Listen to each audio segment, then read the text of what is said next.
Capítulo 8: Evolução e metabolismo. Suprimentos da vida. Observamos a chegada dos princípios inteligentes no mundo e a sua respectiva expansão, assim como um exército que, para atender às próprias necessidades, organiza de início a precisa cobertura de suprimentos. Primeiro as bactérias, lavrando o solo para que as plantas proliferassem, criando a atmosfera adequada ao reino animal. Depois das plantas, aparecem os animais, gerando recursos orgânicos para que o instinto pudesse expandir-se no rumo da inteligência. Em seguida, ao animal surge o homem,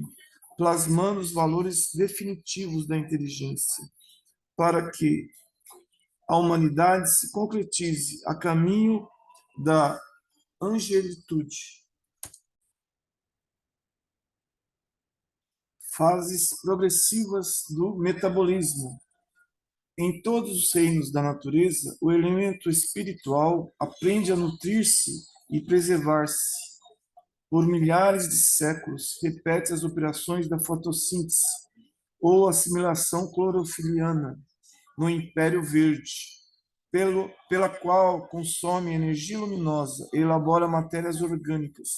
desprendendo o oxigênio indispensável à constituição do ar atmosférico,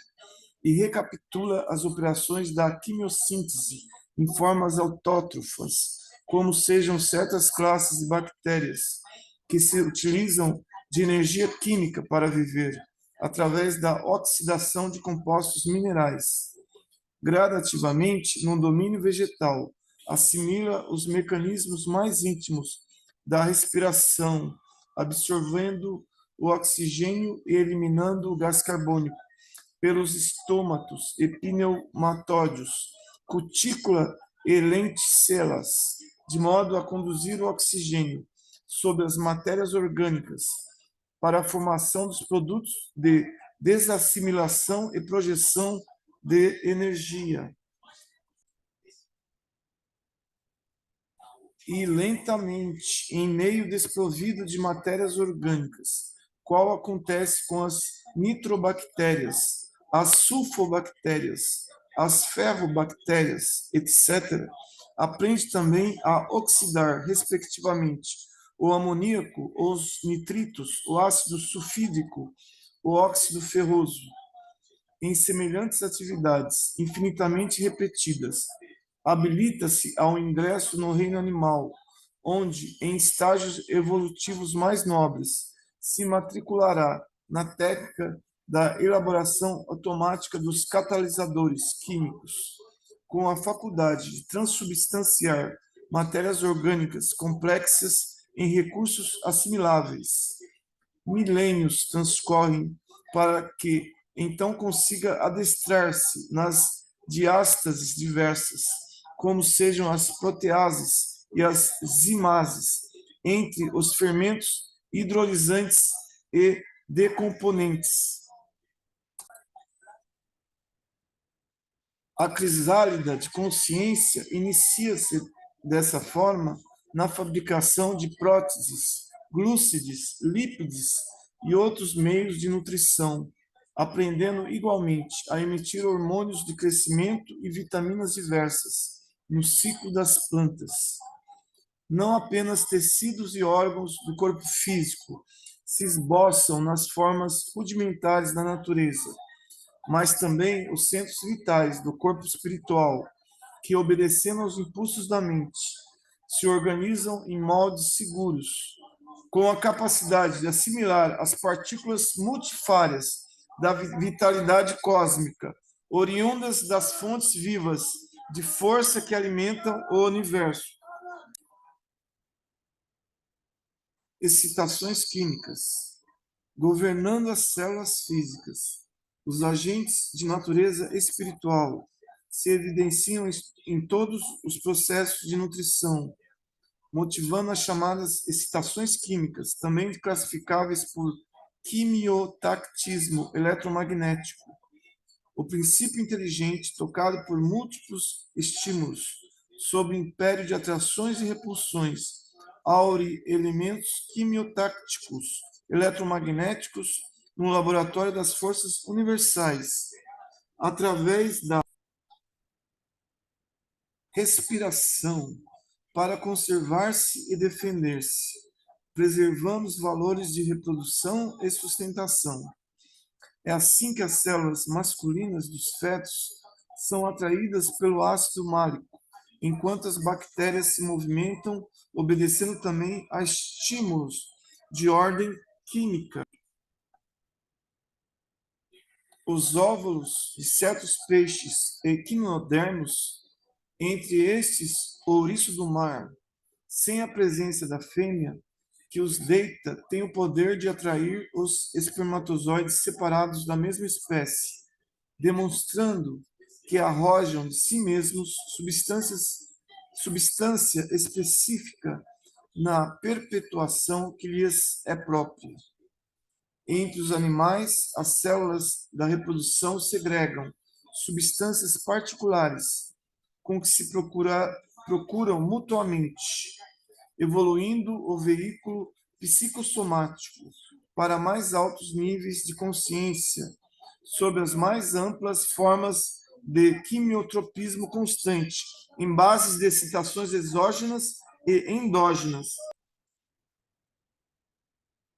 Administração do metabolismo, laborando pacientemente nos séculos e alcançando a civilização elementar do Paleolítico, a mente humana controla então quase que plenamente o corpo que se exprime,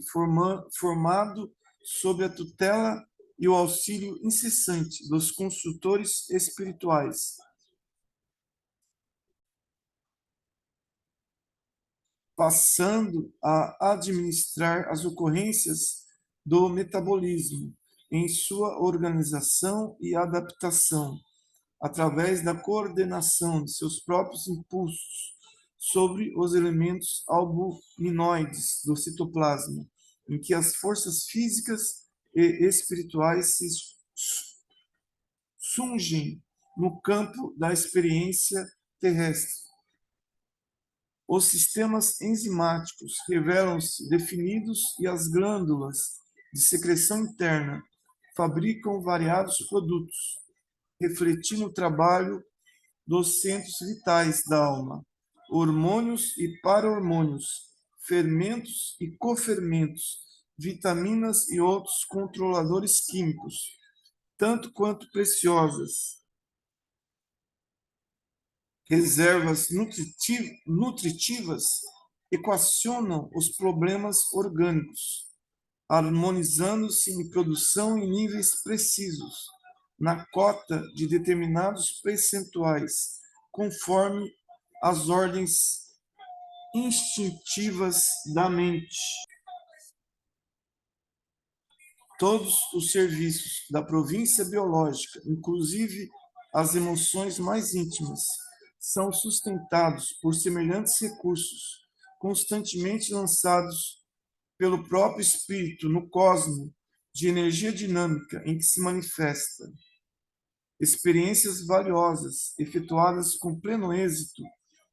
comprovaram que a própria miosina, ou sistema albuminoide da contração muscular, detém consigo as qualidades de um fermento, a adenosinatrifosfatase, responsável pela catálise da reação química fundamental que exonera a energia indispensável ao refazimento das partículas miosínicas dos tecidos musculares. Acumulações de energia espiritual. Por intermédio dos mitocôndrios, que podem ser considerados acumulações de energia espiritual em forma de glânulos, assegurando a atividade celular, a mente transmite ao carro físico a que se ajusta durante a encarnação todos os seus estados felizes ou infelizes, equilibrando ou conturbando o ciclo de causa e efeito das forças por ela própria libertadas, nos processos endotérmicos, mantenedores da biossíntese. Nessa base, dispomos largamente dos anticorpos e dos múltiplos agentes imunológicos cunhados pela governança do espírito, em favor da preservação do corpo, de acordo com as multilinárias experiências adquiridas por ele mesmo, na lenta e laboriosa viagem a que foi constrangido nas faixas inferiores da natureza. Da mesma sorte, possuímos, funcionando automaticamente, a secretina, a tiroxina, a adrenalina, a luteína, a insulina, a foliculina, os hormônios gonadotróficos, gonadotrópicos e unidades outras, entre as secreções internas, à guisa de aceleradores e excitantes, moderadores e reatores, transformadores e calmantes das atividades químicas, nos vários departamentos de trabalho em que se subdivide o estado físico e impulsos determinantes da mente. Sob os mesmos alicerces referidos, surpreendemos ainda as enzimas numerosas, como a pepsina, isolada por Northrop, e a catalase, definida por von Euler, tanto quanto outras muitas, que a ciência terrestre gradualmente saberá descobrir, estudar, fixar e manobrar, com vistas à manutenção e defesa da saúde física e da integridade mental do homem, no quadro de merecimentos da humanidade, de vez que todos os estados especiais do mundo orgânico, inclusive o da renovação permanente das células, a prostração do sono, a paixão artística, o êxtase religioso e os transes mediúnicos são acalentados nos circuitos celulares por fermentações sutis, aí nascidas através de impulsos determinantes da mente, por ela convertidos nos órgãos em substâncias magnético-eletroquímicas, arremessadas de um tecido a outro, guardando a faculdade de inferir bruscamente nas propriedades moleculares ou de catalisar as reações desse ou daquele tipo, destinadas a garantir a ordem e a segurança da vida, na urdidura das ações biológicas, em identidade de circunstâncias, nos traumas cerebrais, da cólera e do colapso nervoso, da epilepsia e da esquizofrenia, como em tantas outras condições anômalas da personalidade, vamos encontrar essas mesmas fermentações no campo das células, mas em caráter de energias degeneradas, que correspondem às turvações mentais que as provocam. Metabolismo do corpo e da alma. O metabolismo subordina-se, desse modo, à direção espiritual, tanto mais intensa exatamente quanto maior a cota de responsabilidade do ser pelo conhecimento e discernimento de que disponha em plena floração da inteligência. Podemos identificá-lo não apenas no embate das forças orgânicas, mas também no domínio da alma, porquanto raciocínio organizado é pensamento dinâmico, e com o pensamento consciente e vivo, o homem arroja de si mesmo forças criadoras e renovadoras, forjando desse modo, na matéria, no espaço e no tempo, os meandros de seu próprio destino. Pedro Leopoldo, 9 de fevereiro de 1958.